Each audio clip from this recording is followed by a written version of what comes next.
the promises of Christ my King. Through eternal ages let his praises ring. Glory in the highest I will shout and sing. I'm standing on the promises of God, standing on the promises that cannot fail. When the howling storms of doubt and fear assail, by the living word of God I shall prevail. I'm standing on the promises of God.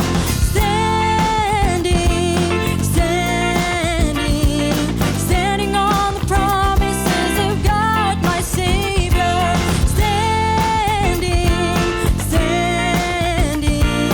Standing on the promises of God. What a fellowship, what a joy divine, leaning on the everlasting arms. What a blessedness, what a peace is mine, leaning on the everlasting arms. Leaning, safe and secure from all alarms. Leaning on the everlasting arms. Are you washed in the blood, in the soul-cleansing blood of the Lamb? Are your garments spotless? Are they white as snow? Are you washed in the blood of the Lamb? Yes, I'm standing on the promises of God, my Savior.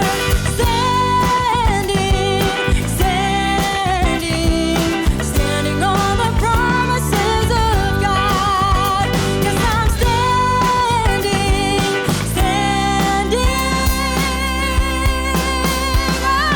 standing on the promises of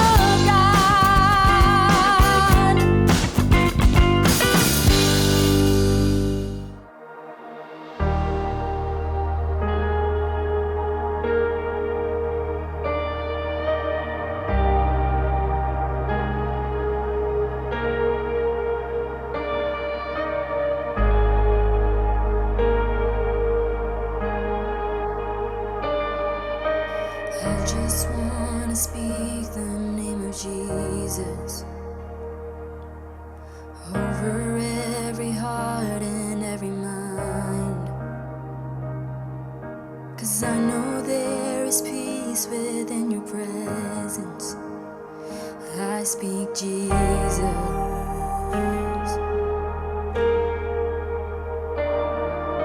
And I just wanna speak the name of Jesus.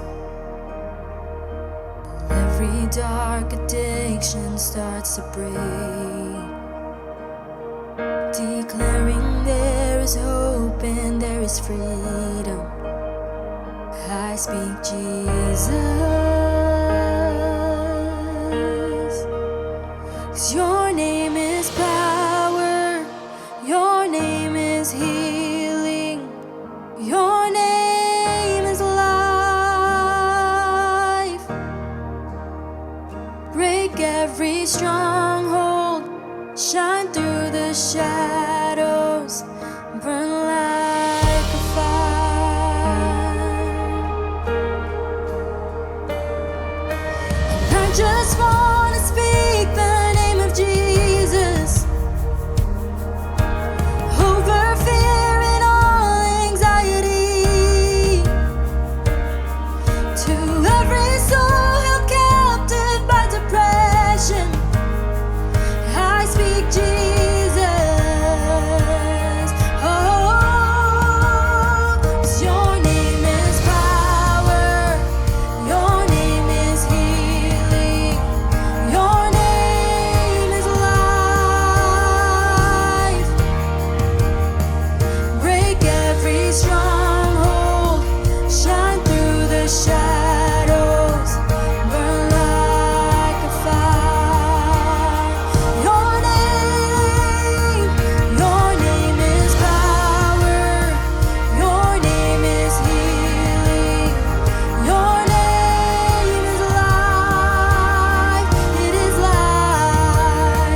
Jesus in the streets, Jesus in the darkness over every enemy.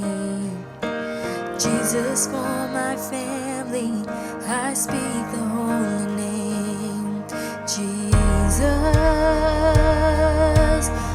Oh, shout Jesus from the mountains, Jesus in the streets, Jesus in the darkness over every enemy.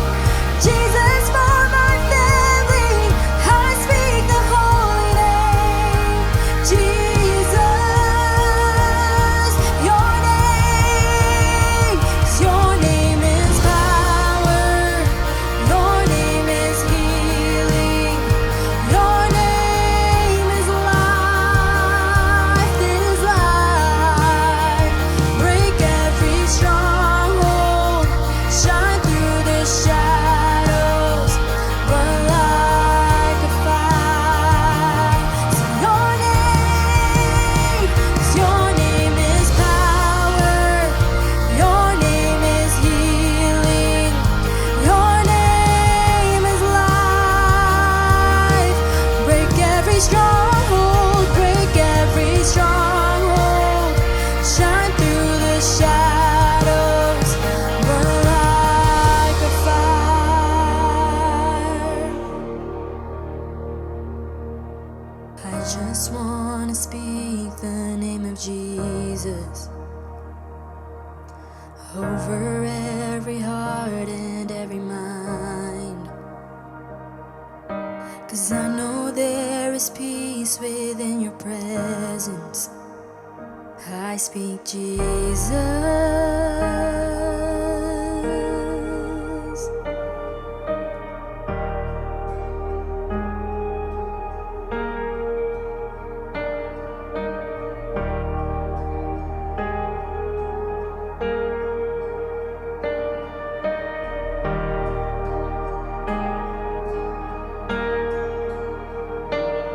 Shout Jesus from the mountains, Jesus in the streets, Jesus in the darkness over every enemy. And Jesus for my family, I speak the holy name. Jesus, oh, shout Jesus from the mountains, Jesus in the streets, Jesus in the darkness over every enemy. Jesus for my family, I speak the holy name.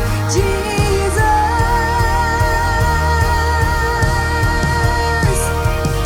shout Jesus from the mountains, Jesus in the streets, Jesus in the darkness over every enemy. Jesus for my family, I speak the holy name. Jesus.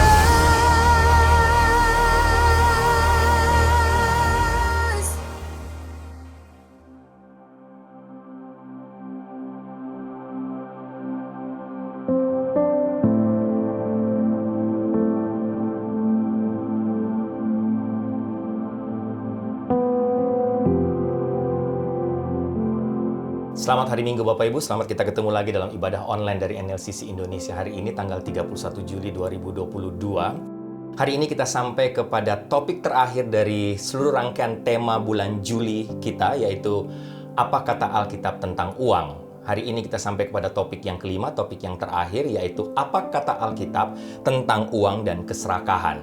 Dan saya mencoba untuk memberikan subtema dari topik apa kata Alkitab tentang uang dan keserakahan ini, yaitu ketika keserakahan menjadi tuan atas hidup kita, atau dengan kata lain, ketika keserakahan menjadi Tuhan atas hidup kita. Dasar firman Tuhan hari ini sebagai landasan dari khotbah saya hari ini atau sharing saya hari ini, satu ayat saja dari Kolose pasal 3 ayatnya yang kelima. Sebelum kita membaca bagian firman Tuhan ini, sebelum kita sama-sama belajar lebih jauh, mari kita tundukkan kepala, kita berdoa.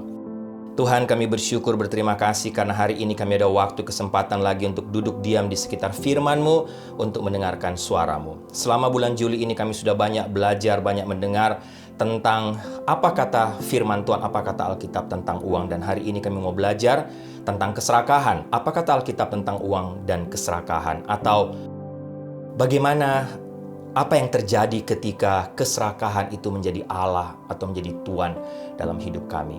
Kiranya firman Tuhan yang sudah menjadi berkat menguatkan hamba, menjadi berkat buat hamba dan keluarga yang akan hamba share pagi hari ini. Sekali lagi bisa menjadi berkat buat semua Bapak Ibu yang sedang mengikuti ibadah online hari ini, yang sedang mendengarkan firman-Mu melalui ibadah online hari ini. Tuhan hadir di sini, di ruangan ketika hamba menyampaikan firman-Mu. Tuhan juga hadir di ruangan semua di rumah Bapak Ibu yang sedang mengikuti ibadah, sedang mendengarkan firman-Mu hari ini. Berfirmanlah Tuhan, bersabdalah, karena kami sudah siap untuk mendengarkan suara-Mu. Dalam nama Tuhan Yesus kami berdoa. Amin. Baik, Bapak Ibu, mari sama-sama kita lihat Kolose pasal 3 ayat 5, satu ayat saja. Sekali lagi, mungkin Bapak Ibu sudah sering baca atau tahu firman Tuhan ini. Saya akan bacakan buat kita semua. Kolose pasal 3 ayat 5. Surat Rasul Paulus kepada jemaat di Kolose.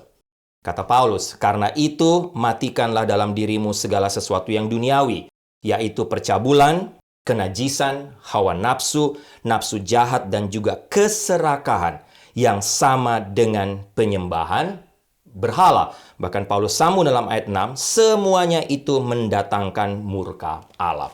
Bapak Ibu, mengawali atau memulai khotbah ini, saya saya memulainya dengan cerita ini, Bapak Ibu. Beberapa minggu yang lalu, saya dan beberapa pendeta dan juga equipping team dari New Life, kita ada kesempatan untuk retreat bersama, kita semua total 7 orang di Michigan. Dan hari kedua selama retreat itu kita ada waktu kesempatan untuk mengunjungi satu kebun binatang di Michigan. Saya lupa di Grand Rapids mungkin kotanya.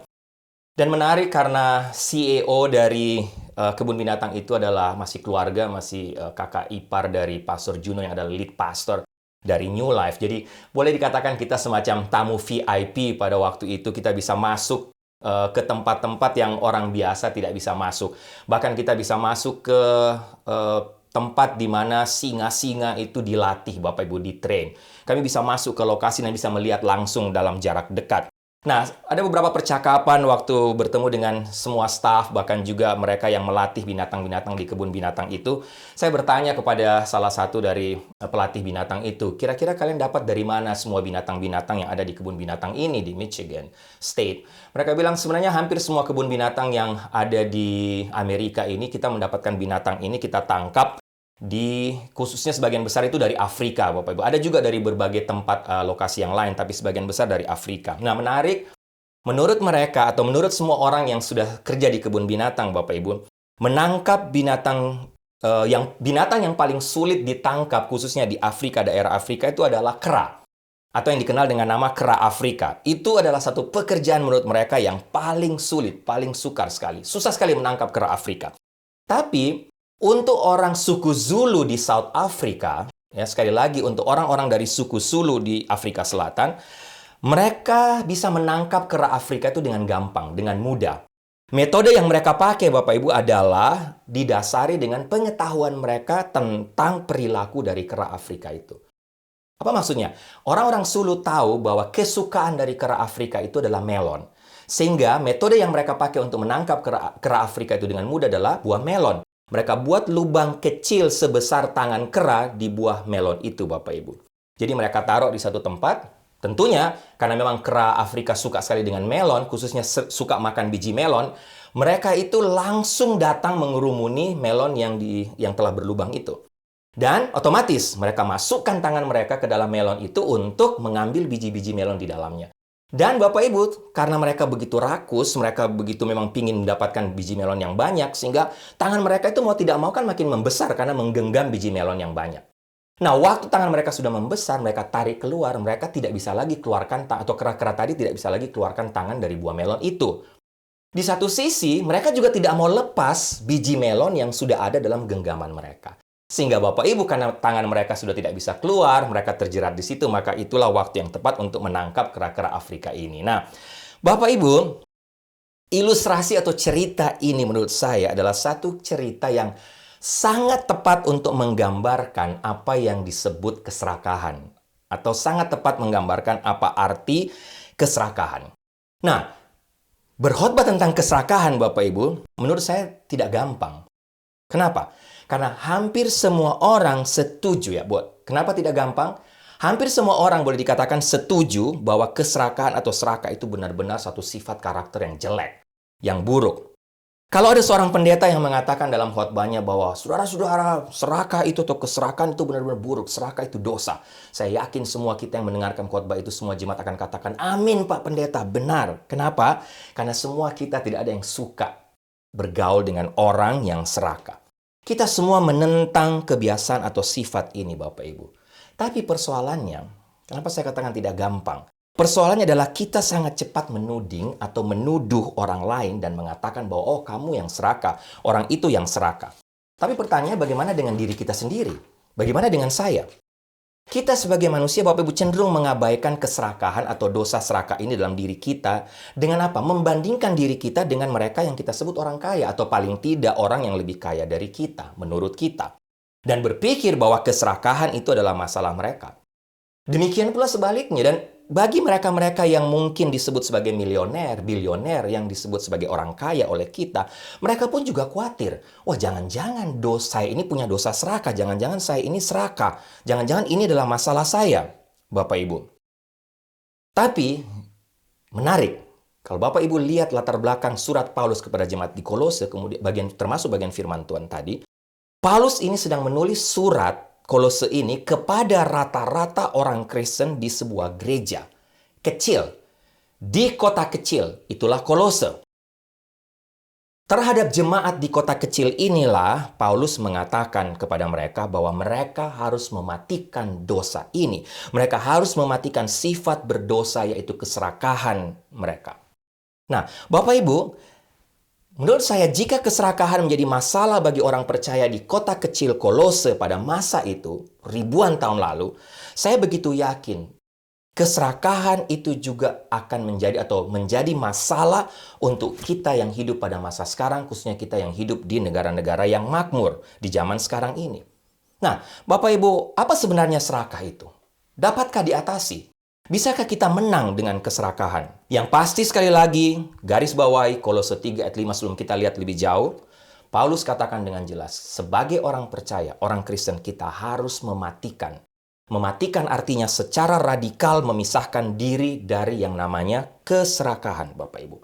Rasul Paulus dalam Kolose pasal 3 ayat 5 secara jelas menempatkan masalah atau dosa keserakahan ini bersama dengan dosa lain. Dosa apa? Percabulan, hawa nafsu, nafsu jahat. Dan Paulus menyamakan dosa-dosa tersebut dengan dosa penyembahan berhala. Sehingga Bapak Ibu, ada beberapa pertanyaan yang saya ingin kita sama-sama menjawabnya sehubungan dengan topik ini. Topik hari ini, apa kata Alkitab tentang uang dan keserakahan? Atau lebih tepatnya, bagaimana agar keserakahan itu tidak menjadi Allah, tidak menjadi Tuhan atas hidup kita? Paling tidak ada 4 pertanyaan Bapak Ibu yang saya ingin share kepada Bapak Ibu dalam waktu yang ada hari ini. Yang pertama, apa itu keserakahan? Tentunya ini pertanyaan yang harus kita tanyakan pada diri kita. Apa itu keserakahan? Nah, keserakahan Bapak Ibu secara umum, kalau Bapak Ibu baca hampir semua kamus-kamus atau dictionary, semua setuju bahwa keserakahan itu adalah satu nafsu, satu keinginan, satu hasrat yang berlebihan. Yang mengarah pada diri sendiri untuk memiliki sesuatu. Apa saja? Misalnya uang, tapi lebih dari apa yang kita butuhkan. Sekali lagi, kamus umum katakan, keserakahan adalah sebuah hasrat, desire, sebuah keinginan yang berlebihan untuk mendapatkan sesuatu yang fokusnya adalah diri sendiri atau yang mengarah pada diri sendiri. Tapi apa yang kita perlukan itu adalah sesuatu yang lebih sebenarnya dari apa yang kita butuhkan. Sehingga akhirnya semuanya itu tidak dapat terukur dan tidak dapat terkendali karena sudah melampaui dari apa yang sebenarnya Bapak Ibu dan saya butuhkan. Bapak Ibu, itulah arti keserakahan secara umum. Tapi bagi saya, keserakahan bukan hanya sampai dalam poin itu, dalam titik itu saja Bapak Ibu. Tapi keserakahan saya mencoba untuk secara rohani, berdasarkan Alkitab, saya mencoba untuk membuat satu definisi yang lebih dalam tentang keserakahan sehubungan dengan kerohanian kita. Bagi saya keserakahan adalah satu keinginan, betul, yang tidak terpuaskan untuk memiliki lebih banyak uang atau harta benda untuk kepuasan diri sendiri. Tapi saya tambahkan satu hal.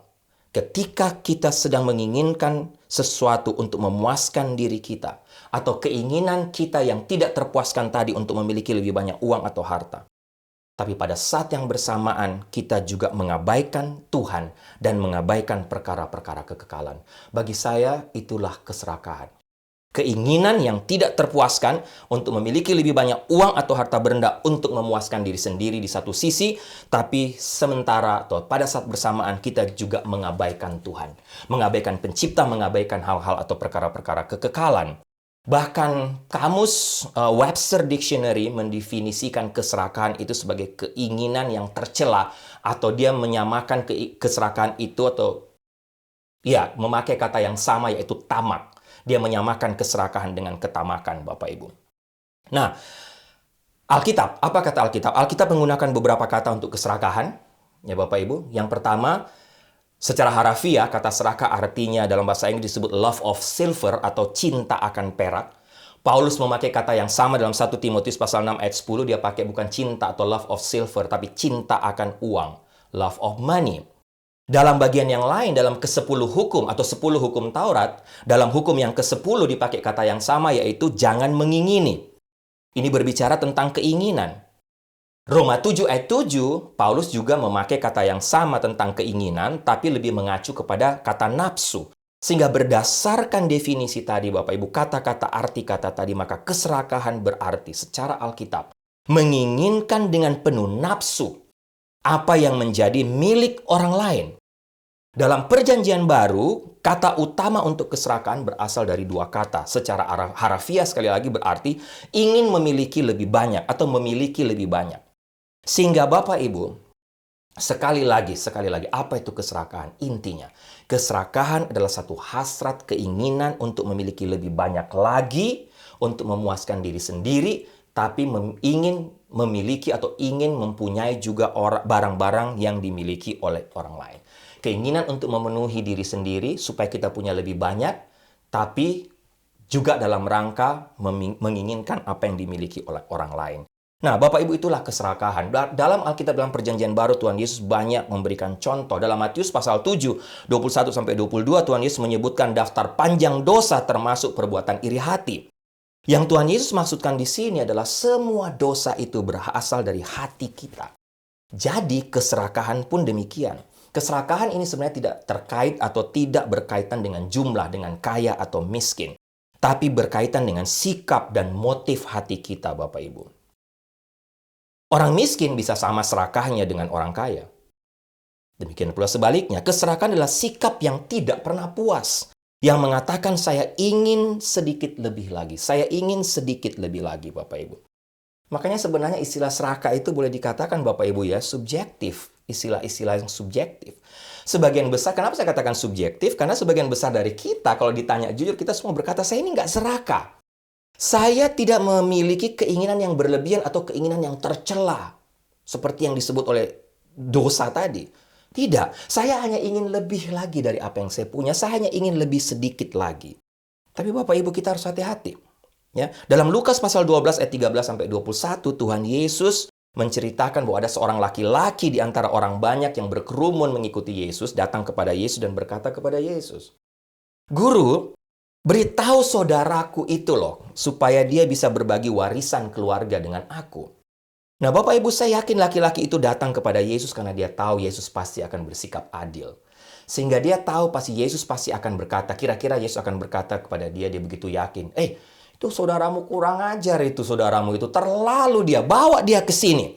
Tapi Bapak Ibu, rupanya apa yang diharapkan oleh laki-laki tadi tidak terjadi. Yesus tidak berkata seperti yang diharapkan.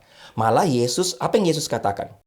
Yesus katakan kepada laki-laki tadi, siapa yang menjadikan aku hakim atau penengah atas kamu? Kemudian Yesus berbalik kepada orang banyak dan Yesus katakan apa? Bapak Ibu bisa lihat Lukas pasal 12 ayat 5. Mari kita lihat sama-sama. Saya mau baca buat Bapak Ibu bagian firman Tuhan ini. Lukas pasal 12 ayatnya yang kelima. Dalam kisah tadi, Yesus berbalik kepada orang banyak dan Yesus katakan, Lukas 12 ayat 15. Katanya lagi, kata Yesus kepada orang banyak, katanya lagi kepada mereka, berjaga-jagalah dan waspadalah terhadap segala ketamakan, keserakahan. Sebab walaupun seorang berlimpah-limpah hartanya, hidupnya tidaklah tergantung daripada kekayaannya itu. Bapak Ibu, Yesus katakan ribuan tahun yang lalu, hati-hati. Hati-hati dengan yang namanya keserakahan dan ketamakan. Bapak Ibu lihat Lukas pasal 12 tadi, Yesus melanjutkan dengan menceritakan kisah tentang orang yang memiliki terlalu banyak hasil panen dan lumbungnya sudah penuh, tapi dia berencana untuk membesarkan lumbungnya supaya dia bisa menimbun lagi atau menyimpan hasil panennya lebih banyak lagi. Tapi Bapak Ibu, apa yang Yesus katakan kepada orang tadi yang menimbun atau memperbesar lumbung dan menimbun banyak hasil panennya untuk menjaga tahun-tahun mendatang? Yesus katakan dalam ayat 20, Lukas 12, kamu bodoh. Kenapa? Karena malam ini juga jiwamu akan diambil daripadamu. Dan siapa yang akan memiliki semua yang akan kamu simpan? Yesus menyimpulkan dalam ayat 21, demikianlah orang yang menimbun harta bagi dirinya sendiri dan tidak kaya di hadapan Allah. Yesus jelas-jelas memberikan contoh yang sangat ekstrim, Bapak Ibu. Itulah keserakahan. Bapak Ibu, saya mengingat satu kisah ya. Menutup bagian ke poin pertama ini, kisah tentang seorang businessman, seorang penanam modal yang tiba-tiba ini ceritanya tiba-tiba dikunjungi oleh seorang malaikat dan malaikat itu katakan kepadanya, kamu boleh meminta satu permintaan yang sudah pasti akan saya kabulkan, tapi satu saja. Satu permintaan yang kamu rasa paling kamu butuhkan, saya kabulkan. Businessman tadi atau penanam modal tadi katakan kepada malaikat, boleh nggak saya minta daftar atau salinan situasi keuangan yang akan terjadi pada satu tahun di depan. Bapak Ibu, malaikat itu sudah janji dan dia dikabulkan. Dia diberikan salinan atau daftar situasi keuangan tahun depan. Sorry Bapak Ibu. Waktu dia lihat situasi keuangan apa yang akan terjadi tahun depan, dia langsung melihat, namanya penanam modal, businessman, dia langsung alihkan mana-mana saham yang dia rasa akan turun, dia langsung alihkan, dia pindahkan saham-sahamnya Bapak Ibu. Tapi tidak tahu kenapa pada saat bersamaan dalam salinan itu, ada juga daftar kematian orang-orang yang akan mati tahun depan. Dan Bapak Ibu, dia kaget karena dia melihat namanya juga terdaftar di situ. Waktu dia lihat bahwa tahun depan dia juga akan mati, Bapak Ibu, tiba-tiba keinginan untuk saham, keinginan untuk menanam modal, keinginan untuk investasi dan lain sebagainya hilang. Tidak ada artinya lagi bagi dia. Apa artinya dari cerita ini, Bapak Ibu? Menutup bagian yang pertama, keserakahan itu adalah satu kondisi di mana kita menempatkan nilai yang salah pada hal-hal duniawi. Dengan memperlakukan hal-hal duniawi, seolah-olah itu akan bertahan di bumi selamanya bersama dengan kita. Tapi Bapak Ibu, kenyataannya tidak. Bapak Ibu, kita semua tahu kebenaran ini. Kita bisa mati hari ini, dan semua barang kita bisa diambil dari kita seketika. Ibu Sarah sudah berkhotbah beberapa waktu yang lalu tentang ketika atau bagaimana waktu harinya tiba ketika uang itu tidak ada artinya lagi. Mau kita bawa? Apa kita bawa semua emas, perak, harta kita, uang kita ke sorga? Tidak, Bapak Ibu. Apalagi kalau kita bandingkan harta duniawi dengan kekekalan. Bapak Ibu, ketika kita melihat kekekalan, waktu di mana kita hidup sekarang dengan kekekalan, hidup kita ini boleh dikatakan seperti kedipan mata, Bapak Ibu. Seperti satu kedipan di layar radar. Kedipan lampu yang begitu cepat. Sehingga kita harus bertanya kepada diri kita sendiri. Mengingat kekekalan dan singkatnya dan ketidakpastian hidup ini, apakah saya bisa mengelola berkat-berkat Tuhan yang Tuhan percayakan kepada saya? Tidak hanya supaya saya menjadi kaya dalam dunia ini, tapi kaya di hadapan Tuhan. Keserakahan. Yang kedua, Bapak Ibu, pertanyaan kedua, bagaimana seharusnya pandangan orang Kristen terhadap kekayaan dan keserakahan? Tentunya, apa itu keserakahan kita sudah belajar. Muncul pertanyaan kedua buat kita. Oke, kalau gitu apa hubungannya? Atau bagaimana pandangan kita terhadap uang, terhadap kekayaan, dan juga keserakahan? Yang pasti, Bapak Ibu, keserakahan menurut saya adalah dosa yang serius. Bukan menurut saya, kata firman Tuhan. Paulus katakan sekali lagi dalam Kolose 3:5 tadi. Keserakahan adalah dosa serius yang kita harus hindari sebagai orang percaya. Bahkan kata Paulus pakai kata mematikan. Sedangkan kekayaan adalah tanggung jawab serius. Untuk apa? Untuk berbuat baik. Keserakahan adalah dosa serius yang harus kita hindari. Sedangkan kekayaan adalah tanggung jawab serius yang harus kita kerjakan dalam rangka berbuat baik. Jelas, Paulus mengatakan bahwa keserakahan sama dengan penyembahan berhala dan akan mendatangkan murka Allah. Kita sudah baca tadi. Ia memperingatkan bahwa orang yang serakah tidak akan mewarisi kerajaan Allah. Maksudnya bahwa mereka yang hidupnya serakah bukanlah orang-orang beriman. Mereka akan masuk dalam api kekekalan. Paulus juga memberitahu orang-orang di Korintus dalam 1 Korintus pasal 5 ayat 10-11 untuk tidak bergaul dengan siapapun yang mengaku sebagai orang Kristen, tapi serakah.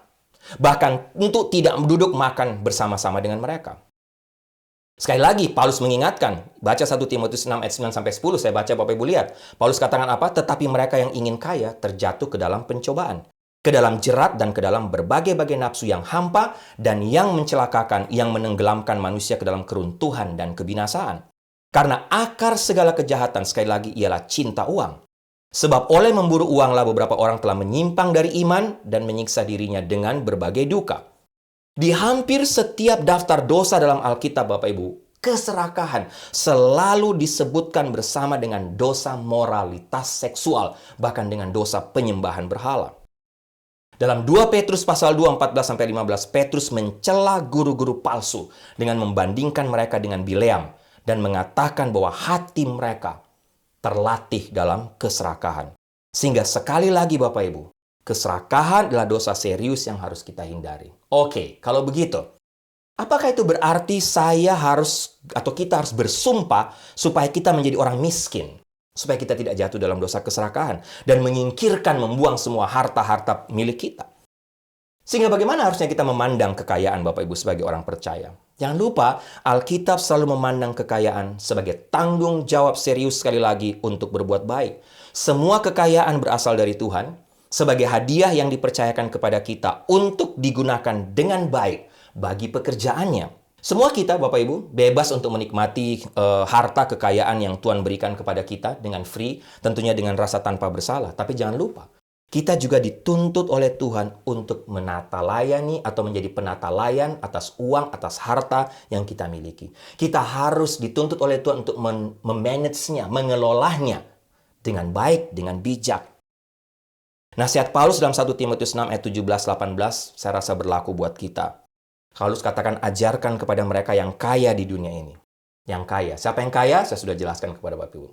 Bisa juga kita semua. Bisa Bapak Ibu yang sedang melihat, menonton ibadah ini. Kita semua orang kaya. Tapi Paulus bilang, ajarkan kepada mereka atau kepada kita yang kaya di dunia ini untuk tidak sombong. Atau menggantungkan harapan kita, harapan mereka pada ketidakpastian kekayaan. Tapi pada Tuhan, yang dengan kaya memberi kita segala sesuatu untuk dinikmati. Ajari mereka untuk berbuat baik, menjadi kaya dalam perbuatan baik, menjadi dermawan, menjadi murah hati, dan selalu siap untuk berbagi kapan saja. Bapak Ibu, kerja keras adalah cara yang Tuhan gunakan untuk melimpahkan kekayaan kepada kita. Tuhan berikan kita kekuatan, kesehatan untuk kita bisa bekerja sehingga kita bisa mendapatkan harta atau bisa mendapatkan uang, Bapak Ibu. Tapi sekali lagi kita tidak boleh berpikir bahwa kitalah penyebab dari kesuksesan kita. Kitalah penyebab sehingga kita bisa kaya. Kitalah penyebab sehingga kita bisa punya uang yang banyak. Dan seolah-olah Tuhan yang berhutang kepada kita sebagai hak kita. Tuhanlah yang harus memberkati kita. Bapak Ibu, Musa memperingatkan bangsa Israel juga yang sama sebelum mereka masuk ke tanah Kanaan dalam Ulangan pasal 8 ayat 18. Kamu harus mengingat Tuhan Allahmu, karena dialah yang memberi kamu kekuatan untuk mendapatkan kekayaan, agar dia bisa meneguhkan perjanjiannya yang dia telah sumpahkan kepada nenek moyangmu, seperti juga yang dia beritahukan kepada engkau pada hari ini. Dan Bapak Ibu, ini adalah satu perjanjian, janji Allah kepada umat Israel, bagi saya, bagi kita juga. Untuk apa tujuannya? Supaya bangsa Israel kita semua bisa menikmati berkat-berkat Tuhan, dan kita bisa memberkati orang lain. Sehingga sekali lagi Alkitab memandang kekayaan sebagai tanggung jawab serius untuk berbuat baik. Tapi hati-hati Bapak Ibu, kekayaan itu menurut saya seperti senjata, seperti gun. Alkitab pun begitu. Alkitab memandang kekayaan sebagai hal yang baik, tapi sekaligus berbahaya. Itu jelas. Seperti senjata saya katakan tadi. Kalau kita ada di hutan, kita lagi camping, kemudian tiba-tiba datang beruang untuk memakan kita, senjata akan baik. Dan memang kita butuhkan senjata yang ada isinya tentunya. Itu kita butuhkan untuk menembak beruang itu, supaya kita tidak dimakan oleh beruang itu. Tapi lain persoalan Bapak Ibu, jika senjata berisi peluru tadi berada di tangan anak kita yang berumur 4 tahun, berumur 5 tahun. Bapak Ibu, itu sesuatu yang berbahaya, sangat-sangat berbahaya. Jadi, Bapak Ibu dan saya harus hati-hati. Jika kita semua berhati-hati untuk menjadi penata layan, pengelola yang baik dari kekayaan, dari harta yang Tuhan berikan kepada kita, saya yakin Tuhan akan memberkati kita, Bapak Ibu. Sehingga hati-hati. Serakah dosa serius, tapi kekayaan adalah tanggung jawab serius juga yang Tuhan berikan. Tuhan memberkati Bapak Ibu bisa punya harta, bisa kaya Bapak Ibu, karena Tuhan punya tujuan. Tuhan tidak mau kita fokus pada diri sendiri, tapi Tuhan mau kita berbagi melihat orang lain. Yang ketiga, Bapak Ibu, pertanyaan ini penting. Yang pertama, kita sudah belajar apa itu keserakahan, apa pandangan, bagaimana pandangan kita atau pandangan orang Kristen seharusnya terhadap keserakahan dan kekayaan, atau terhadap uang, harta dan keserakahan. Ini penting yang ketiga. Kalau begitu, bagaimana saya bisa tahu jika saya ini serakah atau tidak? Bapak Ibu, yang pasti ada banyak tanda keserakahan. Ya. Ada beberapa hal yang ingin saya sampaikan sebelum kita menjawab pertanyaan ini. Sebelum kita melihat tanda-tanda ini, izinkan saya memperingatkan kita semua bahwa kita perlu hati-hati untuk menilai diri kita sendiri, bukan orang lain. Sehingga bagian firman Tuhan hari ini bukan untuk orang lain, untuk saya. Jangan lihat orang lain, Bapak Ibu. Sangat mudah untuk kita menerapkan kebenaran ini kepada orang di luar sana, orang lain, dan kita membenarkan diri sendiri. Tapi mari semua kita, termasuk saya, kita sama-sama hapus catatan itu dari mata kita. Tidak. Bagian ini untuk saya yang harus menjawab pertanyaan ini. Saya juga mau meyakinkan Bapak Ibu bahwa saya dan Ibu Sarah juga tidak berbeda dengan Bapak Ibu dalam hal ini. Berbicara tentang keserakahan, kita semua sama. Kami juga terus berjuang sama seperti Bapak Ibu untuk menang terhadap dosa ini. Untuk bisa berhadapan dengan pertanyaan-pertanyaan sulit ini akan saya tanyakan kepada Bapak Ibu nanti untuk menjadi perenungan kita bersama. Itu adalah satu peperangan pertempuran setiap saat. Contoh kecil Bapak Ibu. Saya misalnya. Haruskah saya menukar mobil Kia saya yang lama, yang kecil itu dengan mobil yang lebih besar, yang lebih baru? Berapa banyak lagi uang yang harus saya keluarkan? Waktu saya merayakan 25 tahun pernikahan, Ibu Sarah sudah share. Mana yang saya pilih? Haruskah saya menikmati liburan merayakan 25 tahun pernikahan di hotel berbintang 5, Bapak Ibu? Di tempat-tempat yang indah? Ataukah saya bisa merayakannya hanya bersama dengan anak-anak, mengucap syukur di rumah, dengan makanan yang sederhana? Ketika Bapak Ibu memberkati saya dengan berkat yang begitu luar biasa di hari pernikahan saya. Challenge, tantangan, saya pakai untuk diri saya sendiri bisa. Ataukah saya mau pakai untuk berbagi dengan mereka yang membutuhkan? Bapak Ibu, sama, kita semua menghadapi bertempur tiap-tiap hari. Apakah saya butuh iPhone yang baru ketika saya lihat di Apple Store lebih baru, saya butuh, sedangkan iPhone saya masih bisa saya pakai? Bapak Ibu, mari sama-sama kita jawab untuk menjawab pertanyaan ini. Menurut saya, ada beberapa pertanyaan untuk membantu kita mengukur denyut spiritual kita sehubungan dengan keserakahan. Saya hanya baca saja pertanyaan ini, Bapak Ibu bisa catat, Bapak Ibu bisa lihat di screen, kemudian Bapak Ibu berdoa, Bapak Ibu tanyakan, Bapak Ibu dalam posisi yang mana? Yang pertama, apakah saya memandang uang dan harta milik saya itu sebagai milik saya atau milik Tuhan? Yang kedua, kalau saya tahu bahwa saya akan mati dalam 1 tahun seperti Pak bisnismen tadi yang melihat daftar kematiannya, apakah saya akan melakukan sesuatu yang berbeda dalam pengelolaan keuangan saya, harta saya?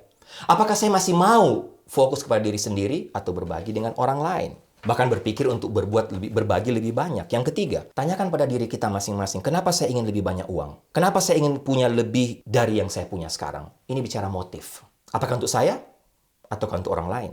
Keempat, apakah saya lebih peduli tentang menghasilkan uang daripada kondisi rohani saya, tentang nasib kekekalan saya dan keluarga saya? Ini sama dengan pertanyaan yang Yesus ajukan dalam perumpamaan tentang orang yang ingin membangun lumbung yang lebih besar tadi. Saya peduli untuk terus mendapatkan uang lebih banyak, saya lebih fokus ke situ. Bagaimana caranya supaya saya bekerja terus mendapatkan uang lebih banyak? Ataukah saya fokus terhadap kondisi rohani saya, hubungan saya dengan Tuhan, kerohanian anak-anak saya, hubungan saya dan suami dan istri saya? Mana yang lebih penting buat kita? Kelima, apa yang menjadi sumber keamanan saya? Apa yang membuat saya rasa aman? Kalau saya punya banyak uang, atau saya ketika punya hubungan yang baik dengan Tuhan?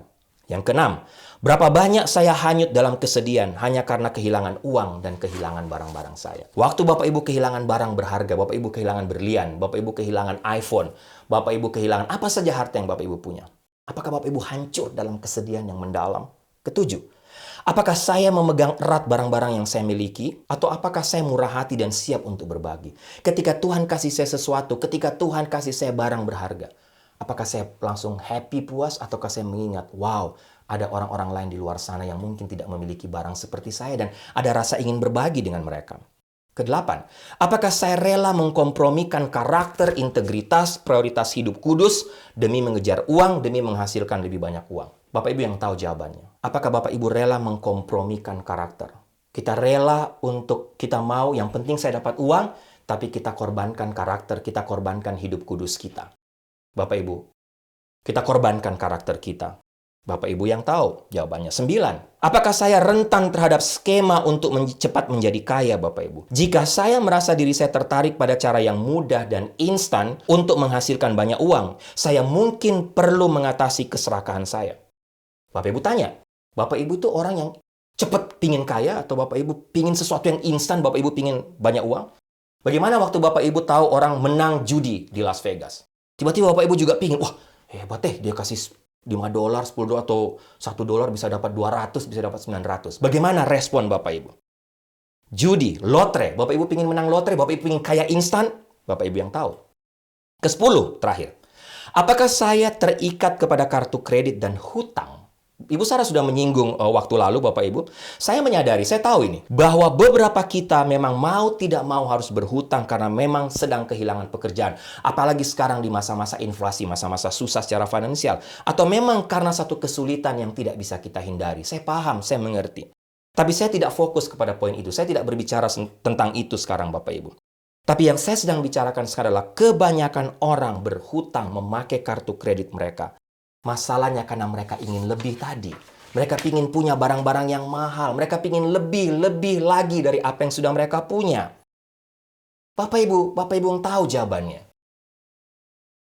Bagaimana Bapak Ibu, apa istilahnya, cara penggunaan kartu kredit Bapak Ibu, atau kenapa Bapak Ibu harus berhutang? Sehingga Bapak Ibu, itulah beberapa pertanyaan yang saya juga tanyakan terus kepada diri saya sendiri. Saya mau Bapak Ibu juga tanyakan. Sehingga dari menjawab pertanyaan itu, Bapak Ibu mungkin bisa dapat jawaban. Apakah memang saya serakah atau tidak? Bapak Ibu bisa mungkin menambahkan lebih banyak pertanyaan lain untuk menguji apakah saya tergolong serakah atau tidak. Dan Bapak Ibu, jika ternyata dari beberapa pertanyaan tadi, Bapak Ibu menemukan beberapa benih keserakahan dalam diri Bapak Ibu, pertimbangkanlah poin terakhir, pertimbangkanlah pertanyaan terakhir sebagai penutup dari khotbah ini. Kita sudah belajar tentang apa itu keserakahan, kita belajar pandangan yang tepat secara alkitabiah terhadap uang, kekayaan, dan juga keserakahan. Kita sudah belajar sama-sama untuk menguji bagaimana apakah saya ini orang serakah atau tidak. Dan yang terakhir, kalau kedapatan ada beberapa benih tadi dari pertanyaan tadi, wah saya ini kayaknya orang serakah. Oke, sekarang bagaimana saya bisa menang atas keserakahan saya? Bagaimana caranya supaya keserakahan itu tidak menguasai hidup saya, tidak menjadi tuan atas saya? Memang Paulus katakan jelas, kita harus mematikan semua dosa itu, Bapak Ibu. Tapi, saya tahu tidak gampang. Kenapa? Karena keserakahan itu sebenarnya mulai dari sini, dari pikiran. Tapi jelas Paulus katakan sebagai orang percaya yang sudah menerima Tuhan sebagai Tuhan dan Juru Selamat. Harusnya yang memenuhi pikiran-pikiran kita juga adalah pikiran-pikiran Kristus. Makanya Paulus katakan, pikirkanlah perkara-perkara di atas, di mana Kristus ada. Sehingga harusnya Bapak Ibu dan saya, dasar pertama untuk menang dari keserakahan, belajarlah untuk mulai berpikir tentang hal-hal yang bersifat kekal. Berpikir apa yang Yesus pikirkan. Berpikir apa yang Alkitab katakan.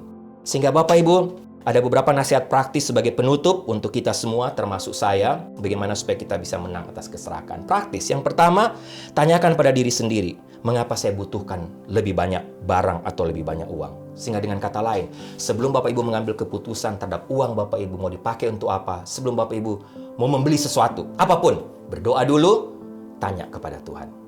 Yang kedua, singkirkan semua hal yang tidak perlu dalam hidup kita. Teruslah berusaha untuk hidup cukup demi berbagi dengan mereka yang jauh lebih membutuhkan. Ketika Bapak Ibu sudah rasa, oh saya sudah punya semua, saya sudah cukup, pikirkanlah orang lain. Saya nggak tahu Bapak Ibu, tapi saya jujur secara pribadi Bapak Ibu, ketika mulai datang hidup di sini sejak tahun 2005 sampai sekarang, saya berusaha Bapak Ibu, tiap-tiap hari menanyakan kepada diri saya sendiri, apakah saya sudah puas dengan apa yang saya punya? Terus saya tanyakan Bapak Ibu. Dan saya mau Bapak Ibu juga belajar, singkirkan semua. Kalau kita sudah cukup, kita sudah puas, pikirkan orang lain. Ketiga, untuk bisa menang terhadap keserakahan Bapak Ibu, buatlah komitmen di hadapan Tuhan untuk bergantung total kepada Tuhan, hidup beriman kepada Tuhan, tapi pada saat yang bersamaan punya hati memberi, punya kemurahan hati terhadap pekerjaan Tuhan untuk mengingat, memberi lebih banyak kepada orang-orang lain yang membutuhkan. Yang berikut, yang keempat, percayalah kepada Tuhan 100% yang telah memberi kita kekuatan untuk bekerja dan mendapatkan semua kekayaan kita. Jangan mengandalkan kekuatan diri sini. Percaya kepada Tuhan. Bergantung total kepada Tuhan yang sudah memberikan Bapak Ibu kekuatan kesehatan untuk bekerja. Yang berikut, jangan pernah memberi dengan rasa tertekan. Belajarlah selalu untuk memberi dengan sukacita, rela, lahir dari doa dan perencanaan yang matang dan juga keyakinan bahwa Tuhan yang sudah memberkati kita, Tuhan yang adalah sumber berkat itu akan memberkati kita lagi, lebih lagi dengan caranya. Ketika kita hidup berbagi, kita tidak egois, kita tidak serakah, kita berbagi dengan orang lain. Bapak Ibu, saya yakin jika itu cara pandang kita tidak pernah takut dengan yang namanya 10%. Kita tidak lagi berpikir, oh saya harus beri 10% ya, 10%. Tidak. Kenapa? Karena saya yakin Bapak Ibu akan lebih secara otomatis memberi lebih dari 10%. Mungkin Bapak Ibu akan memberi 20%, 30%, 40% dari apa yang Bapak Ibu punya. Dan Bapak Ibu, yang terakhir, saran praktis sekali lagi yang sudah Bu Fitri singgung dan Ibu Sarah. Jika Bapak Ibu atau kita berkata, kalau saya punya uang banyak, baru saya bisa memberi. Bapak Ibu salah. Memberi itu dari sekarang. Mau bisa menang dari keserakahan, jangan tunggu nanti. Sekarang. Oh, saya tidak punya Pak Riki, saya juga dalam kesulitan. Gak apa-apa Bapak Ibu. Sekaranglah ketika kita tidak punya, kita belajar untuk berbagi, untuk memberi kepada orang lain yang membutuhkan Bapak Ibu. Saya tutup khotbah saya ini. Bapak Ibu, sebelum kita berdoa, saya tertarik, menurut saya, khotbah terbaik yang pernah saya baca tentang keserakahan adalah khotbah atau cerita berdasarkan dari cerita seorang non-Kristen. Itulah kisah tentang mutiara yang ditulis yang judulnya The Pearl, Mutiara, karya John Steinbeck. Ini adalah satu kisah tentang seorang penyelam mutiara yang happy tapi miskin, yang bermimpi untuk bisa menemukan mutiara yang sempurna di dasar lautan. Suatu hari memang dia menemukan. Penyelam mutiara ini berhasil untuk menemukan mutiara yang dia idam-idamkan, mutiara yang sangat mahal. Tapi Bapak Ibu, alih-alih memberinya kebahagiaan yang diharapkan, justru membawa dia kepada kesulitan demi kesulitan. Membawa dia dari masalah yang satu ke masalah yang lain. Semua orang mengejar dia karena apa? Orang tahu dia punya mutiara yang mahal. Sehingga dia hidup tertekan, ketakutan tiap-tiap hari. Hampir dibunuh. Anak laki-laki satu-satunya terbunuh. Dia dan istrinya juga bertengkar, bahkan hampir bercerai. Kehidupannya yang sebelumnya tenang benar-benar kacau karena usahanya untuk mendapatkan mutiara tadi. Menurut dia mutiara yang berharga. Akhirnya Bapak Ibu, apa yang dia lakukan? Dia berdiri di tepi pantai dan dia lemparkan mutiara yang dia telah idam-idamkan selama puluhan tahun itu. Dan dia katakan, saya akan membuang benda terkutuk ini sejauh mungkin kembali ke dasar laut. Bapak Ibu, itulah yang harus kita lakukan dengan keserakahan kita. Paulus sekali lagi sudah ingatkan, persoalan kita mau taat atau tidak. Ribuan tahun silam, matikan dosa keserakahan dari hidup kita. Pisahkan diri kita secara radikal dari yang namanya keserakahan. Minta dalam nama Tuhan Yesus, Tuhan jauhkan, matikan dosa serakah ini dalam hidup saya. Dan berikanlah kemurahan hati kepada saya. Amin Bapak Ibu. Mari kita tundukkan kepala, kita berdoa. Tuhan, hamba mungkin terbatas untuk berbicara, menyampaikan tentang keserakahan ini. Hamba juga secara pribadi masih berjuang, bergumul tiap-tiap hari dengan dosa atau dengan masalah keserakahan ini. Tapi Bapak Ibu, hamba berdoa kiranya melalui kebenaran firman Tuhan hari ini, hamba berdoa supaya semua kami tanpa terkecuali diberikan kekuatan, kemampuan oleh Tuhan untuk benar-benar bisa mematikan dosa keserakahan dalam hidup kami. Sehingga kami bisa diberkati Tuhan lebih lagi dan lebih lagi. Kami bukan mencari lebih dan lebih lagi untuk diri kami. Tapi kami bisa melihat ketika kami tidak serakah, kami diberkati Tuhan lebih dan lebih lagi. Bahkan Tuhan memberkati kami sehingga kami juga bisa memberi lebih dan lebih lagi untuk mereka-mereka yang membutuhkan. Terima kasih untuk firman-Mu Tuhan. Dalam nama Tuhan Yesus kami berdoa. Amin.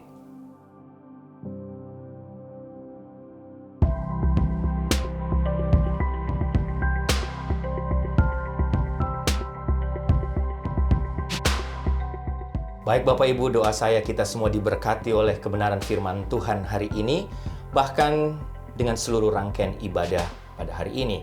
Ada beberapa pengumuman sebelum saya tutup dalam doa berkat. Yang pertama, selamat ulang tahun atau selamat ulang tahun pernikahan untuk Chen dan Joel pada tanggal 26 Juli. Tuhan Yesus berkati Chen dan berkati Joel selalu. Tuhan Yesus berkati rumah tangga kalian, keluarga kalian, hubungan cinta kasih kalian, sehingga melalui keluarga kalian banyak orang bisa dibawa untuk mengenal Tuhan Yesus. Yang berikut Bapak Ibu terus doakan untuk retreat kita yang kita telah undur sampai bulan Oktober, yang rencananya akan diadakan tanggal 14 sampai 16 Oktober dengan tema Recharge. Bapak Ibu terus doakan supaya kita semua yang mengikuti retreat ini sebagai jemaat NLCC Indonesia, baterai-baterai rohani kita dikuatkan, di-charge lagi oleh Tuhan. Yang berikut, doakan juga untuk Mission Night. Terus doakan Mission Night 17 September, Global Mission Night. Kita berdoa supaya melalui Global Mission Night tahun ini lagi kita sama-sama bisa melihat mujizat Tuhan terjadi dengan dana-dana yang terkumpul sehingga kita bisa mensupport berbagai pelayanan misi di bawah Global Mission dari New Life. Jemaat yang kekasih, tundukkanlah kepalamu, arahkanlah hatimu kepada Tuhan, dan terimalah berkat Tuhan. Anugerah keselamatan dari Tuhan Yesus Kristus, kasih sayang yang tidak berkesudahan dari Allah Bapa, serta penyertaan dari Roh-Nya yang kudus, kiranya menyertai engkau sekalian, mulai hari ini sampai Maranatha Tuhan Yesus datang kembali. Haleluya, amin. Standing on the promises of Christ, my